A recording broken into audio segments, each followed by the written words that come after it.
He stepped out of a Rolls-Royce, looked down at the trembling beggar on the sidewalk, and whispered, "You're my mum." The world seemed to freeze. People turned. Cameras weren't rolling yet, but a story was unfolding that no one could have written in a city where thousands pass each other without a glance. This moment shattered the noise. This wasn't about money. It wasn't about charity. It was about recognition, deep, instinctive, and impossible to ignore. This is the true story of Ethan Rhodes, a millionaire who had everything except the truth about where he came from, and Grace, a mother who lost everything except hope. Brought them together was more than coincidence.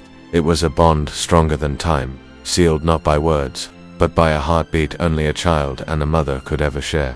The rain poured steadily, turning the busy city sidewalks into shimmering sheets of gray. People rushed past in coats and umbrellas, barely sparing a glance at the old woman huddled near the corner of 5th and Main. She sat curled in a worn-out blanket, her head lowered, arms wrapped tightly around herself as if she could shield herself from more than just the cold. Her skin was weathered, her hands trembling slightly from the chill. A torn paper cup sat near her feet, barely filled with a few coins. She didn't look up anymore when footsteps passed. The world had long stopped noticing her, but that morning, something unusual happened.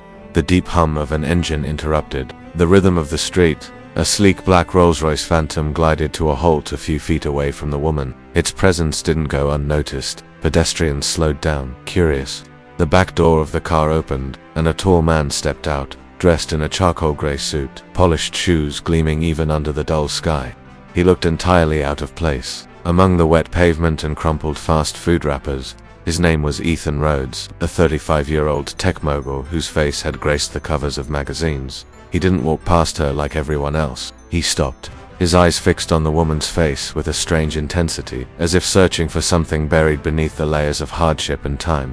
The woman looked up slowly, startled by the sudden stillness in front of her. Her eyes met his, hollow but familiar. Ethan's lips parted slightly. His voice, when it came, was soft, almost disbelieving. "Mum," he said, barely audible.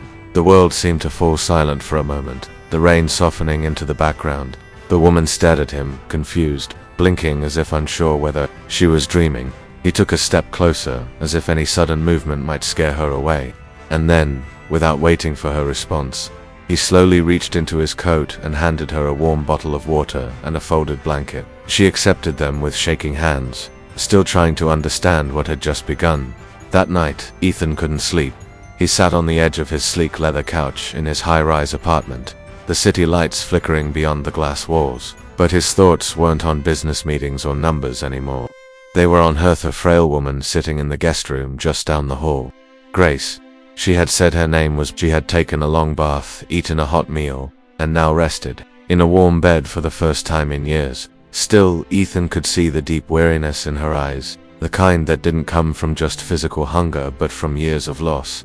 Earlier that evening, after giving her food and clean clothes, they had talked. At first, she was quiet, unsure whether she could trust him, but his gentleness slowly opened a door in her heart that had been shut for decades. She told him bits and pieces of her past, a young mother who had given birth to a baby boy she loved more than anything. She had named him Eli.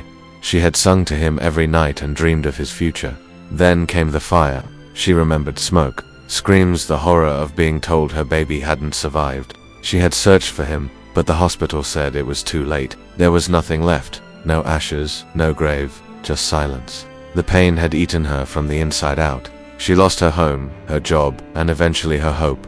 Ethan listened in stunned silence. He too had grown up with unanswered questions. Adopted at age 4, after being found wandering near a shelter, he had clung to the only clue from his early life, a faded locket with a picture of a young woman inside. He had stared at that photo countless times, wondering who she was, why she was gone. That same locket was now sitting on the table in front of him, and Grace's hands trembled as she picked it up. This was mine, she whispered. That night, Ethan called a private clinic and scheduled a DNA test. Neither of them said it out loud, but hope quietly bloomed between them. 3 days felt like 3 lifetimes. Ethan buried himself in meetings and calls, but his mind remained tethered to the quiet woman staying in his guest room. Every time he passed her door, he paused, listening for signs of movement. She rarely spoke unless spoken to, still unsure if this strange twist in her life was real or just a dream she'd wake from. Back on the cold streets. Grace spent most of her time in the small library across from her room, running her fingers along the spines of books she couldn't remember how to read. She stared out the large windows at the city she had once known, watching people walk by and lives she could no longer imagine being part of. Despite the comfort surrounding her, a quiet storm brewed inside her. What if this was all a mistake? What if the test said no?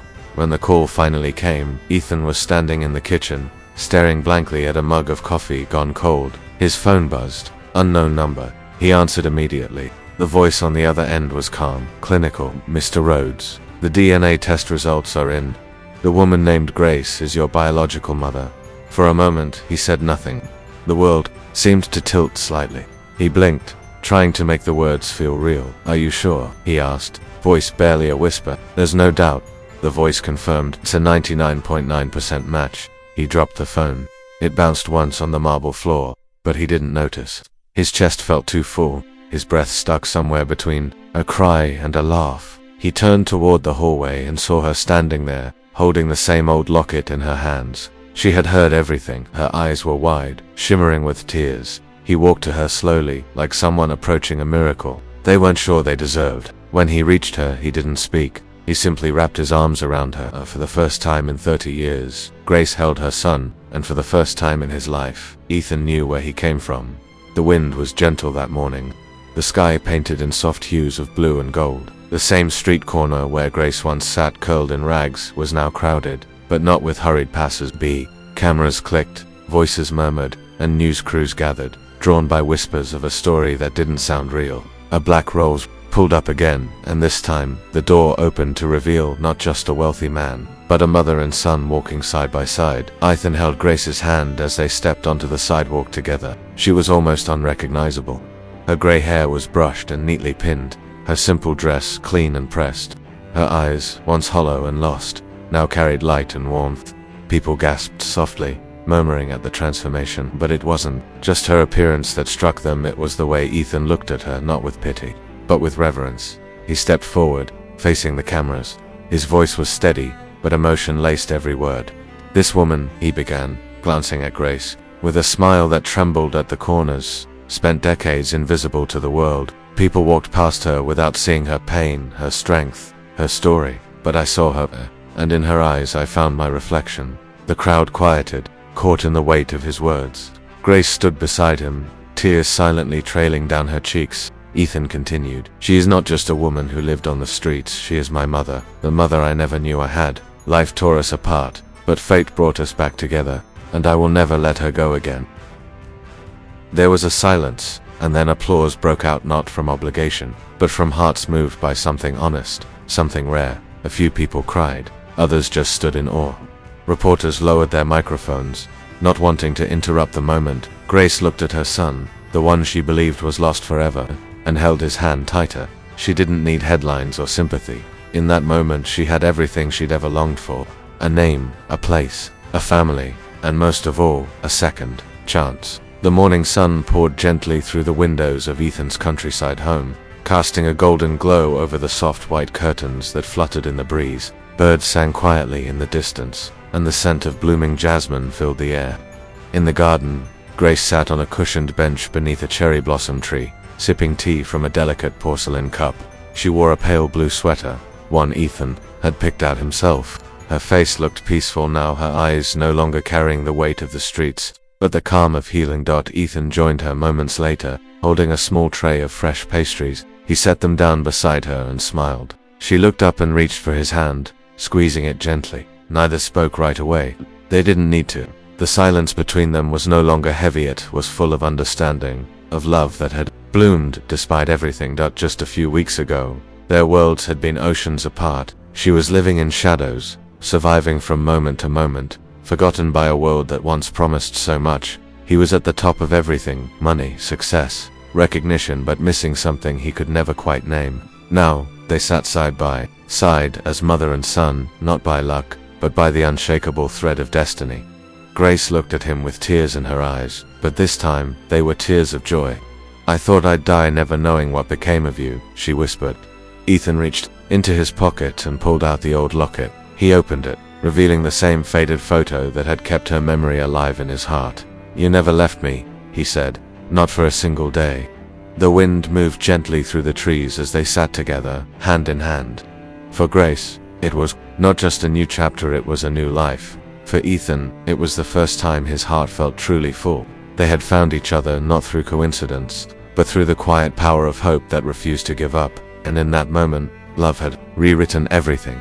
We live in a world where people are often judged by what they wear, where they sleep, or what they've lost. But behind every face is a story waiting to be seen. Grace and Ethan's reunion reminds us that sometimes, even in the darkest places, love waits patiently to be rediscovered. Not all happy endings come with riches, but some come with something far greater: a second chance, a healing heart, and the return of something long thought lost. Because sometimes the greatest miracles begin not in hospitals or churches, but on a rainy street corner, when one person stops, truly sees another, and simply says, "You're my family."